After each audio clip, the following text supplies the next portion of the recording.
Alright, welcome to today's video. For today's topic, we're going to be discussing Gen 2 Vipers and what performance upgrades I recommend on any of those Gen 2 Vipers. So considering I've owned two of them now and have a lot of friends that own Gen 2 Vipers, between all of us we've done all sorts of different modifications from mild to wild, and so I've got a pretty good idea of different recommendations for your car.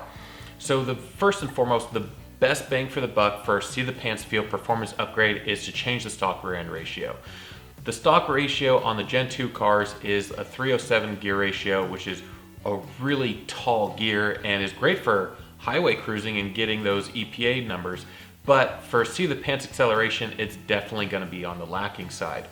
So the best thing you do is swap those stock gears out with a lower set. And the most common set to go with is about a 355 gear, which is what I've got in mine, which I had in my 01 ACR as well.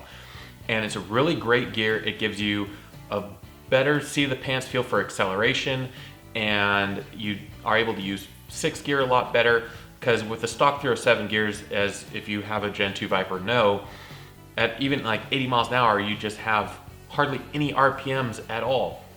It makes it really challenging to actually use 6th gear. Whereas now, if you put a 355 gear or a different ratio set, you're gonna be able to use 6th gear a lot easier at a lower speed because your RPMs that you're gonna be pulling at those higher speeds are higher. So from there, another performance upgrade that's really low cost and easy to do with big horsepower gains is to replace the stock air filters with K&n filters. I talked to a friend of mine a few years ago, and he did back-to-back dyno runs with stock air filters and then with K&ns, and literally saw an 11 wheel horsepower gain just by changing out the filters. I mean, for such an easy upgrade, pick up an 11 horsepower, why not? And then another thing, in addition to adding the K&n filters in the intake, you can also replace the stock corrugated intake tubes with what they call our smooth tubes.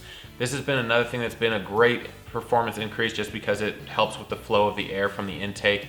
On some of the newer Gen 2 cars, on the ACR models, they came with smooth tubes to give an extra performance boost. And so if you don't have those on yours, I definitely recommend you add them, as it's another low cost performance upgrade to your car. In addition to that, another great place to increase your performance on these Gen 2 Vipers is the exhaust system.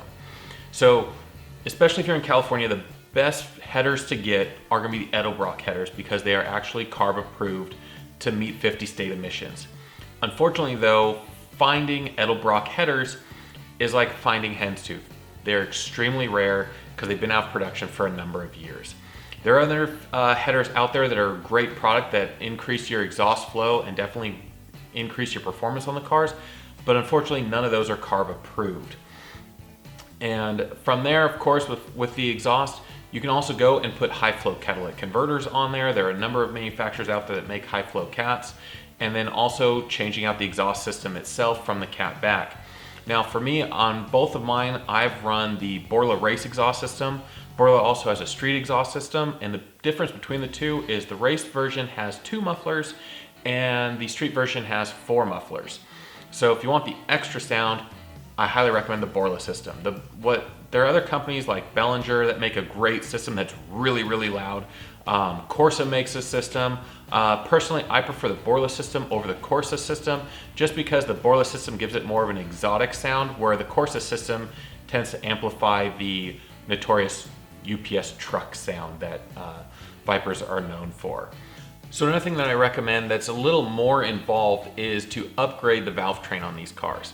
Now, I've heard stories that you can pick up as much as 30 horsepower by changing out the Valvetrain. How true that is, I'm not really sure. If there's anybody out there that's actually done dyno testing and see what kind of performance upgrades you've gotten from changing out the Valvetrain, go ahead and put the comments down below, because I'd be really interested to hear what your thoughts are on it. But one of the reasons that you upgrade the Valvetrain on these cars is from a reliability standpoint. From what I've read and understand, the weak point in the V10 on these cars is actually the push rods because they're a smaller diameter. So when you upgrade the Valvetrain, go ahead and go with a larger 3/8 diameter push rod. That's a stronger push rod, so that way you get less deflection. And then also, if you go ahead and replace the rockers, go with like a 1:7 ratio rocker. That'll also increase your cam profile, basically, of the effective at the valve end, which in turn gives you an additional performance boost. So that, of course, can be a little more on the expensive side. Typically, they're a couple $1,000s for a rocker upgrade with installation, but it's definitely worth it for both a performance standpoint as well as a longevity reliability standpoint. So one of the other things that's great is replacing the shifter on these. There are a couple of aftermarket short throw shifters available. I'm using the IPSCO unit. I'll go ahead and put a link in the description below for that. It's a great product. It really shortens up the shifts and makes them feel more solid and engaging, and it's just a really great product. And I know a bunch of other friends that have installed it and they've all had great results with it. Now, if you really want to go and step up your performance gain on them, you can always go force induction. And there are several ways to go in the aftermarket. There are a couple different supercharger options. There's definitely the turbo option. But at that point, you're getting really expensive, but you're gonna be going and making a ton more power at that point as well. I've got several friends that have got turbo Vipers as well as supercharged Vipers, and they all love them.